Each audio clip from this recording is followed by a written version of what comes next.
Okay, hai, saya Zulaika. Oh. Pakai kat sini. Jadi kita dengar. Pegang je. Macam tu. Yes.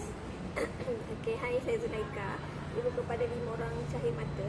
So, saya bermula dekat di ini dengan stokin Aurora sahaja. Waktu tu pregnant anak kelima, pregnant 4 bulan. Sakit pinggang, urat dari pinggang sampai ke bawah. Masa tu nak jalan sakit, nak baring sakit, duduk sakit, semua sakit. So, bila stokin tu sampai pada saya pakai. Terus dalam masa 3 jam, hilang semua rasa sakit tu. Dan masa tu rasa wow sangatlah. Tak sangka pakai stokin je boleh hilang sakit yang dah lama tu. Okey.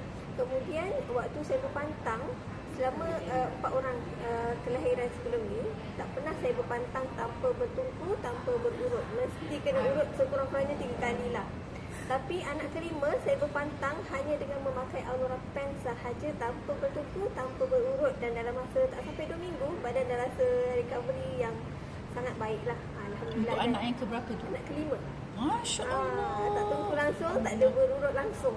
Memang pakai Aurora Pen semata-mata. Dengan stokin lah Aurora Soft. Itu saja. Ada ambil